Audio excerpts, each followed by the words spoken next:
दिल्ली के अंदर आम आदमी पार्टी की पूर्ण बहुमत की सरकार है। विपक्ष में भारतीय जनता पार्टी बैठी हुई है और आरोप प्रत्यारोप की राजनीति आए दिन नए नए मोड़ लेती रहती है।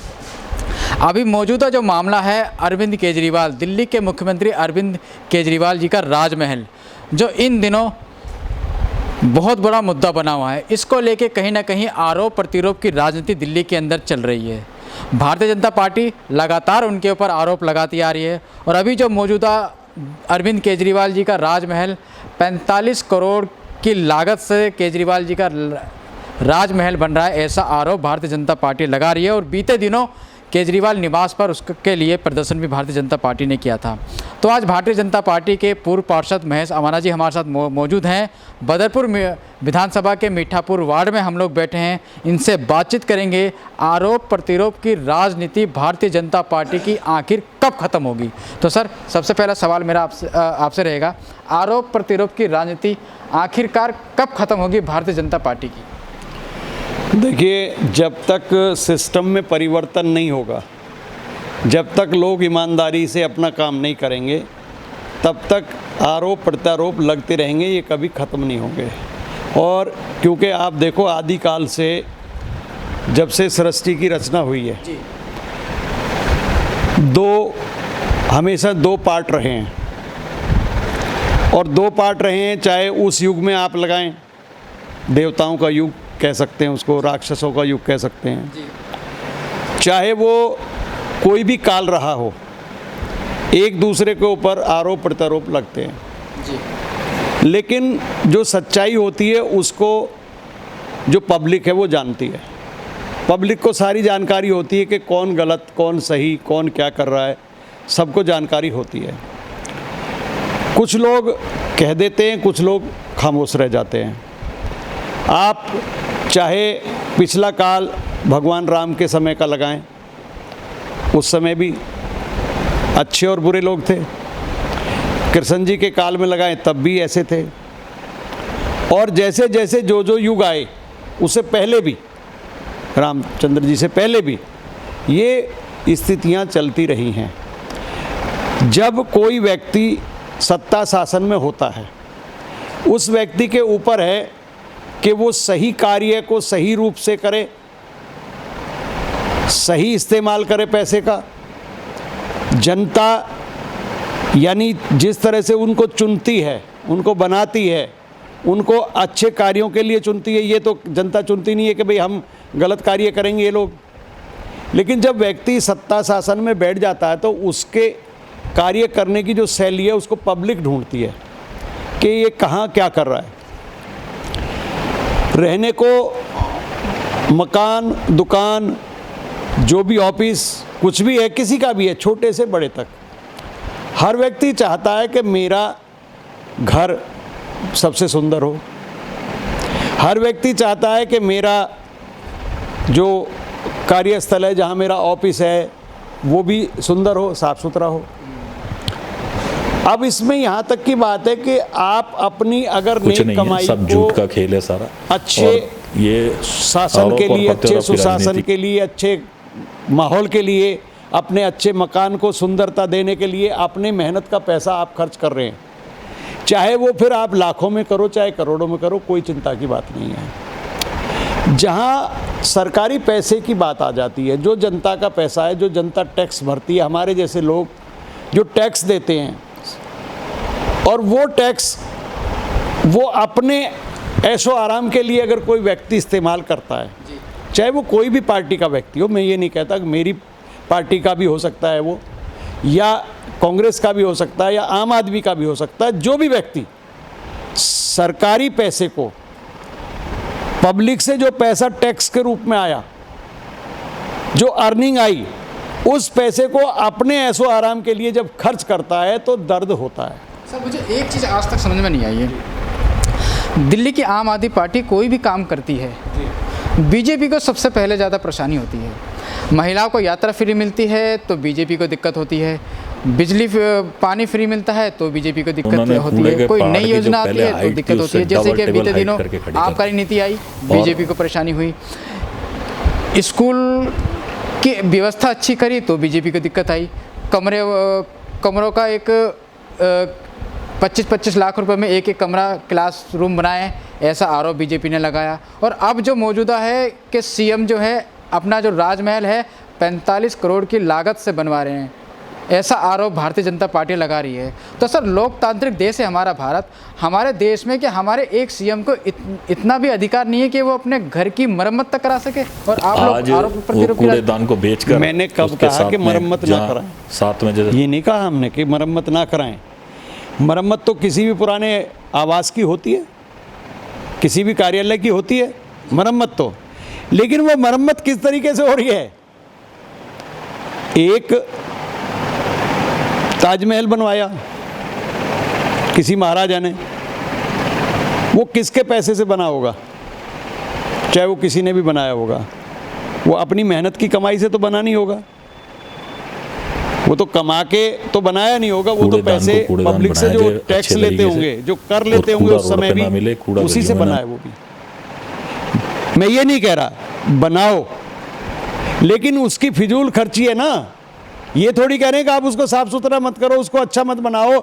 अब यूँ तो आप कहोगे कि संसद बन रहा है, संसद में भी तो पैसा लग रहा है, ठीक, उस पर सवाल क्यों नहीं उठ रहे?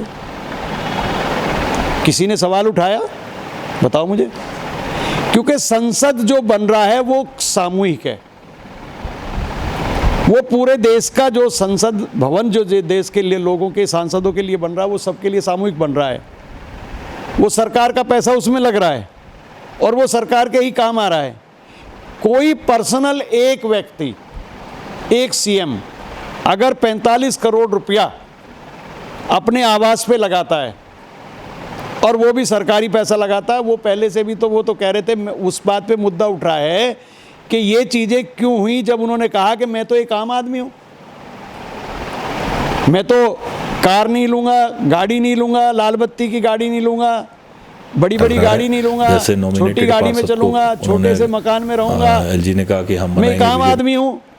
एक आम आदमी से होते होते वो एक खास आदमी बन गया। और किसी का भी पैसा हो, मान लो आपने मुझे किसी रूप में कोई काम के लिए पैसा दिया कि भाई इस पैसे को पब्लिक के यूज़ में आपको खर्च करना है, और उस पैसे को मैं आपके पैसे को अपने ऊपर खर्च कर लूँ, तो आपको दर्द नहीं होगा क्या? यही भारतीय जनता पार्टी का दर्द नहीं है। ये भारतीय जनता पार्टी तो जो आम आदमी की शैली को लेकर वो चले थे और आम आदमी का जो दर्द है उस दर्द को बयान कर रहे हैं कि भाई एक आम आदमी बन करके एक आम आदमी की कमाई को खा रहा है, एक आम आदमी जो टैक्स दे रहा है सरकार को उसको खा रहा है, उसके ऊपर भारतीय जनता पार्टी ने ऑब्जेक्शन उठाया है। अब आपने कहा कि भाई केवल भारतीय जनता पार्टी को दर्द होता है, कांग्रेस को क्यों नहीं दर्द होता? कांग्रेस के पास आज कुछ है ही नहीं, पावर ही नहीं है उसके पास, लेकिन कहीं ना कहीं जब या तब वो भी मुद्दे तो उठाते। वो भारतीय जनता पार्टी के ऊपर भी तो आरोप प्रत्यारोप होता है। अगर कहीं भारतीय जनता पार्टी का कोई शासन में जो व्यक्ति है वो अगर उसका दुरुपयोग करता है सरकारी पैसे का, तो भारतीय जनता पार्टी के खिलाफ भी तो मुद्दे उठते हैं। आपने ये कैसे कह दिया कि भारतीय जनता पार्टी को ही दर्द होता है जब आम आदमी कोई काम करती है? आबकारी नीति में क्या झोल है आपको नहीं पता? आबकारी नीति में जो घोटाला हुआ है उसका विरोध पार्टी कर रही है, हमारी भारतीय जनता पार्टी। आप कह रहे हैं कि वो आम आदमी कोई भी काम करती है, कोई भी गलत काम करेगी तो उसका विरोध होगा ना, अच्छा काम करे तो उसका क्यों विरोध होगा? अब आप एक बात बताइए, जब आप पूरे सब कुछ फ्री में लुटा दोगे, बिजली फ्री, पानी फ्री, ये फ्री, वो फ्री, जो उसके ऊपर खर्चे होते हैं उसकी जो लागत होती है वो कहाँ से आएगी? जब लोग फ्री में सब कुछ मिलना शुरू हो जाएगा तो निकम्मे हो जाएंगे। निकम्मे से मतलब समझ लो वो काम नहीं करेंगे, उनको समझ ले आएगी बिजली यार हमें फ्री की मिल रही है तो इसकी हमें ज़रूरत क्या है कमाने की, हमें पानी फ्री मिल रहा है तो हमें कमाने की क्या ज़रूरत है, हमें अनाज फ्री मिल रहा है तो हमें कमाने की क्या ज़रूरत है।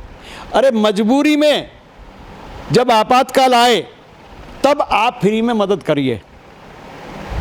जैसे मोदी ने आपातकाल आया, अभी कुछ साल 2-3 साल पहले कोरोना काल आया, अनाज दिया, पार्टी ने सहायता दी, पार्टी के भारतीय जनता पार्टी के लोगों ने अपनी जेब से भी खर्चा किया, अपनी जेब से भी पैसा दिया लोगों की सहायता के लिए।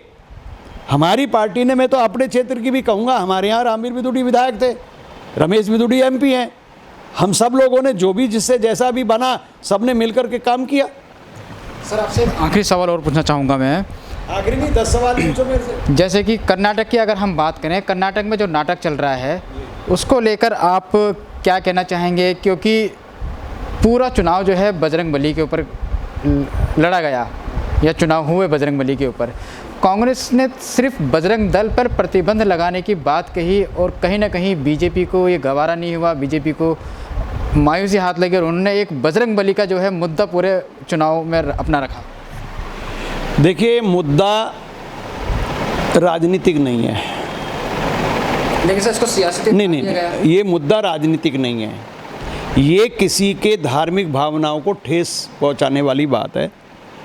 अगर आप किसी भी भगवान को मानते हैं, आपका परिवार किसी भी भगवान को मानता है, और मैं ताकतवर व्यक्ति के रूप में आपसे कहूं कि आपका परिवार इस भगवान को नहीं मानेगा, इस भगवान को मानना पड़ेगा, और अगर इसको नहीं मानोगे तो हम आपके ऊपर जो है ना अंकुश लगा देंगे, आपको करने नहीं देंगे पूजा। अगर बजरंग दल कोई उग्रवाद करता है, गलत काम करता है, किसी को मारता है, किसी को गोलियों से भूनता है, तो प्रतिबंध लगाओगे ना आप बजरंग दल पे, या किसी की जो आस्था है उस पे आप अंकुश लगाओगे। अंकुश लगाने का जो उन्होंने काम किया, उन्होंने कहा कि हम बजरंग दल पे बैन करेंगे, ठीक जी। मैं नहीं कहता कि भाई बजरंगबली पे बैन करेंगे, बजरंगबली पे तो कोई बैन ही नहीं कर सकता, बजरंगबली तो एक अलग माया है, वो तो प्रभु हैं, उनको कौन बैन कर सकता है? जो उनसे जुड़े हुए हैं, भगवान से जुड़े हुए हैं। अब कोई आदमी अल्लाहू अकबर बोलता है, कोई आदमी वाहेगुरु बोलता है, कोई जीसस की प्रार्थना करता है, अगर उससे जुड़े हुए लोगों के ऊपर हम प्रतिबंध लगाएंगे तो ये हमारी आस्था के साथ, या जिसका भी जो धर्म है उसकी आस्था के साथ खिलवाड़ होगी। बैन किसको करना चाहिए? जो किसी का शोषण करे, किसी को शारीरिक हानि पहुंचाए, किसी को धार्मिक हानि पहुंचाए, उसके खिलाफ आप प्रतिबंध कर सकते हो। पीएफआई के खिलाफ प्रतिबंध क्यों हो रहा है, क्यों लगा रही है सरकार? पीएफआई को और बजरंग दल को क्या एक साथ आप समझ लेंगे कि एक साथ ही हैं? क्या देवता को और राक्षस को एक जैसा बराबर का दर्जा देंगे क्या आप? नहीं दे सकते। इस बात को लेके बीजेपी का मुद्दा है, ना कि कोई और मुद्दा है।